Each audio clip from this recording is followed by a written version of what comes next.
Hi friends, ఎంతో healthy అయిన తెలగపిండి పచ్చిరొయ్యలు curry చేసుకుంటున్నాం ఫ్రెండ్స్. మనం సూపర్ టేస్ట్ ఉంటుంది. రండి. ముందుగా మనం తెలగపిండిని కొంచెం పసుపు, ఒక 2 పచ్చిమిర్చి, కొంచెం కరివేపాకు వేసుకొని వాటర్ కూడా వేసుకొని తెలగపిండిని మనం బాగా ఉడికించుకోవాలి. ఉడికించుకొని ఒక 2 మినిట్స్ మూత పెట్టుకొని ఉడికించుకుందాం. చూసారా, మనకి ఈ విధంగా గుడ్డు పుల్ట అలా వస్తుంది.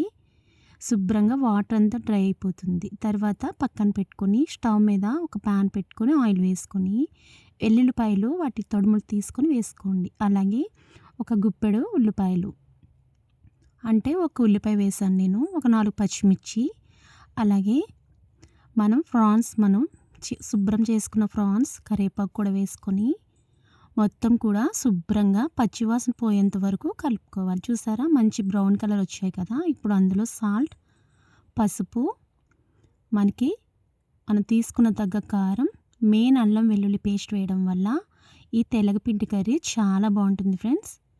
వేసిన తర్వాత మొత్తం కూడా కలుపుకొని అది దగ్గరికి అయిన తర్వాత మనం తీసుకున్న తెలగపిండి ఉంది కదా, అది కూడా వేసుకొని మొత్తం కలుపుకోవాలి. శుభ్రంగా మొత్తం అంతా కలుపుకొని చూసారా, ఈ విధంగా కలుపుకోండి.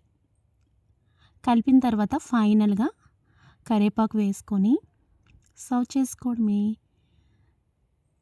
చాలా బాగుంటుంది ఫ్రెండ్స్. మంచి సూపర్ టేస్ట్తో రెడీ అయ్యింది.